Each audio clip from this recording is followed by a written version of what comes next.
महाराज कृष्णदेव राय एक कीमती रत्न जड़ित अंगूठी पहना करते थे। जब भी वो दरबार में उपस्थित होते थे तो अक्सर उनकी नजरें अपने सुंदर अंगूठी पर जाकर टिक जाती थी। राजमहल में आने जाने वाले मेहमानों और मंत्रीगणों से भी वो बार बार अपनी उस अंगूठी का जिक्र किया करते थे। एक बार राजा कृष्णदेव राय उदास होकर अपने सिंहासन पर बैठे थे, तभी तेनालीराम वहां पहुंचे। उन्होंने राजा की उदासी का कारण पूछा। तब राजा ने बताया कि उनकी पसंदीदा अंगूठी खो गई है और उन्हें पक्का शक है कि उसे उनके 12 अंगरक्षकों में से किसी एक ने चुराया है।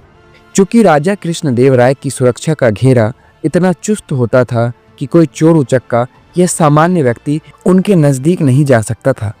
तेनालीराम ने तुरंत महाराज से कहा, मैं अंगूठी चोर को बहुत जल्द पकड़ लूंगा। ये बात सुनकर राजा कृष्णदेव राय बहुत प्रसन्न हुए।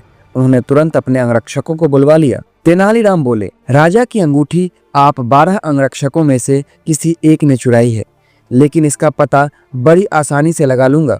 जो सच्चा है उसे डरने की कोई जरूरत नहीं है और जो चोर है उसे कठोर दंड मिलेगा। तेनालीराम ने कहा, आप सब मेरे साथ आइए और चलिए हम लोग माता काली के मंदिर जाएंगे। राजा बोले, ये क्या कर रहे हो तेनालीराम? हमें चोर का पता लगाना है, मंदिर के दर्शन नहीं कराने हैं। महाराज, आप धैर्य रखिए, जल्द ही चोर का पता चल जाएगा। तेनालीराम ने राजा को सब्र रखने के लिए कहा।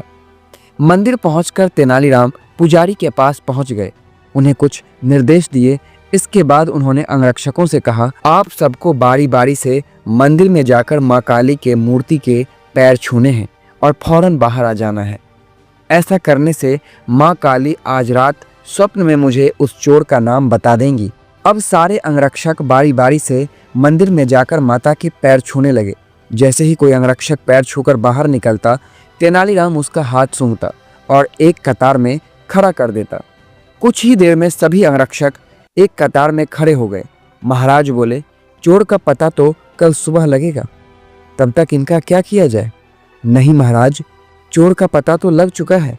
7वें स्थान पर खड़ा अंगरक्षक ही चोर है। ऐसा सुनते ही वो अंगरक्षक भागने लगा, पर वहां मौजूद सिपाहियों ने उसे धर दबोचा और कारागार में डाल दिया। राजा और बाकी सभी लोग आश्चर्यचकित थे कि तेनालीराम ने बिना स्वप्न देखे कैसे पता कर लिया कि वही चोर है। तेनालीराम सबकी जिज्ञासा शांत करते हुए बोले, मैंने पुजारी से कहा था कि माँ काली के पैरों पर तेज सुगंधित इत्र का छिड़काव कर दिया जाए, जिस कारण जिसने भी माँ के पैर छुए उसके हाथ में वही सुगंध आई। लेकिन जब मैंने 7वें अंगरक्षक के हाथ को सूंघा तो उनमें कोई खुशबू नहीं थी। उसने पकड़े जाने के डर से माँ काली की मूर्ति के पैर छुए ही नहीं। इसीलिए ये साबित हो गया कि उसी के मन में पाप था और वही अंगूठी चोर है। और राजा कृष्णदेव राय एक बार फिर से तेनालीराम की बुद्धिमत्ता के कायल हो गए और उन्हें स्वर्ण मुद्राओं से सम्मानित किया। और आप लोग भी हमारे चैनल को सब्सक्राइब कर दीजिए। आपका बहुत बहुत धन्यवाद।